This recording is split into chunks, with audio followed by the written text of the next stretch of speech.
With respect to the Maya, I've spent, probably the better part of 30 years in that arena, although I've always used the Maya really as a yardstick for looking at the more global situation with regard to water quality and water availability. The site areas I've worked in have been primarily in Guatemala and in Belize. And the period of time we're dealing with respect to the Maya is somewhere around, the time of Christ, maybe a few hundred years prior to that, to their fragmentation or collapse, which has received a lot of attention with regard to the origins and demise of civilization, around AD 900. My interests have always been the environment, the ecology, the interface between people and their landscapes.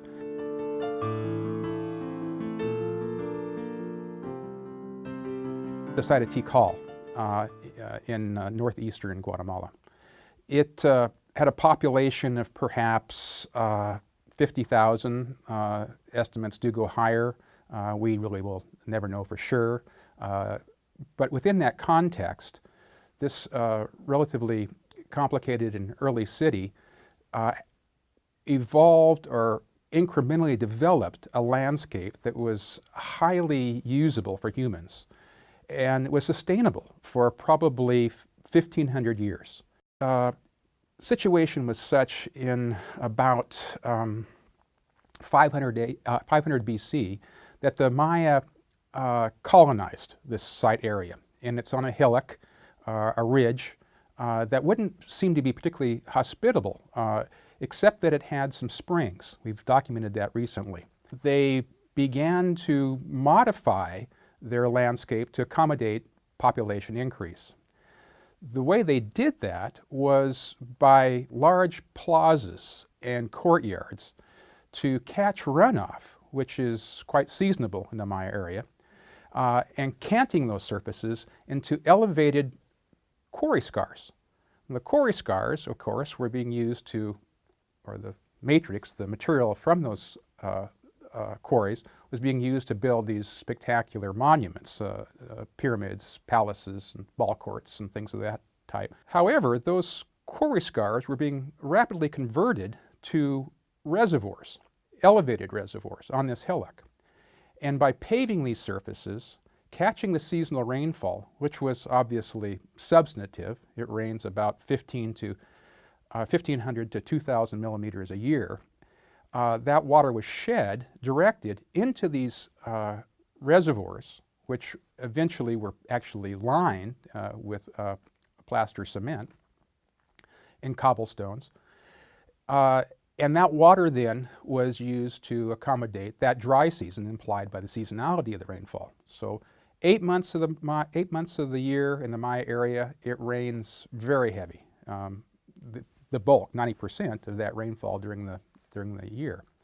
But for 4 to 5 months, it's drought-like.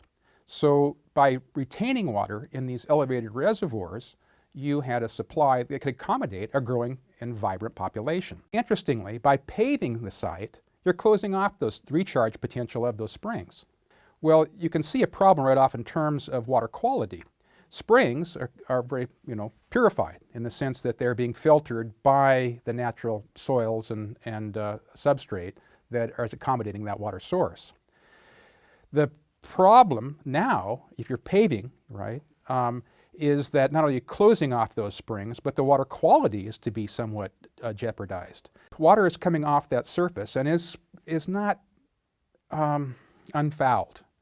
So what we've found most recently in the bottom of many of these reservoirs, or at least some of these reservoirs, are thin lenses of sand. And it turns out that sand is not something that you should find in this setting. So our most recent suggestion, somewhat conjecture, but I think we may be on to something, is that they had put in a number of sand filtering boxes or some kind of obstruction, if you will, to the movement of water into the reservoirs to filter it before it actually moved into the potable water supply of the community. Then there are periods in the bottom of the reservoir of sand lensing, And we would suggest that when those hit, we're dealing with a period of a great deal of rainfall that's basically uncontrollable. And it's just blasting through and destroying one of these, or many of these, sand filtration units.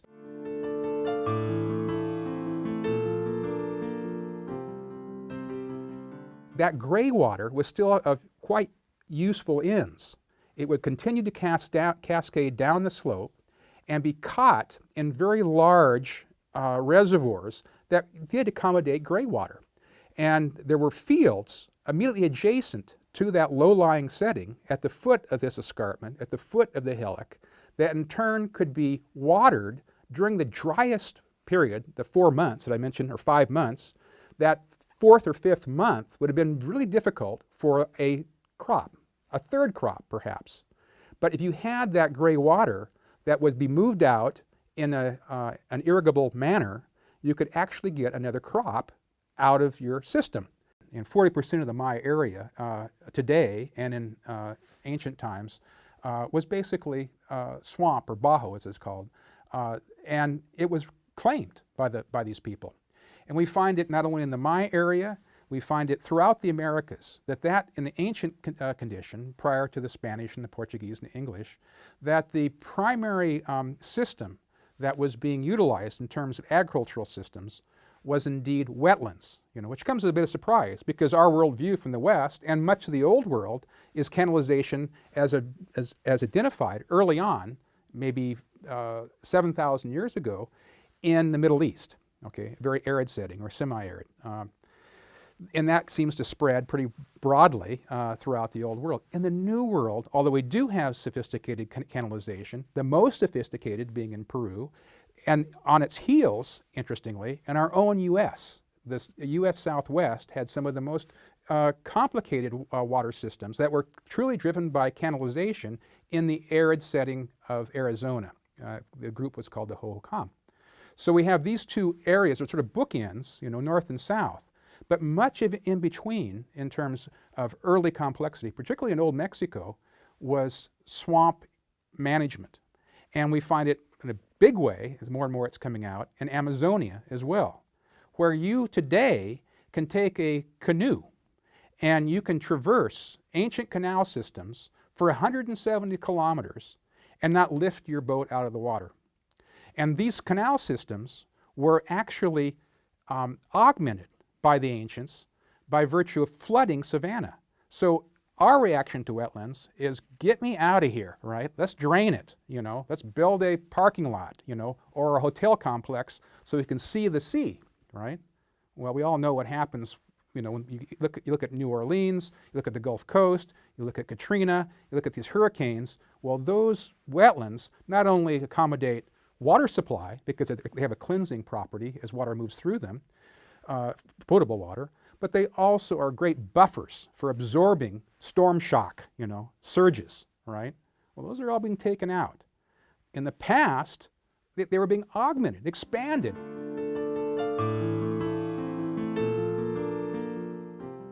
More and more, it will be at the local level how people orchestrate their water use and best accommodate a state, a corporation, however it wants to come together.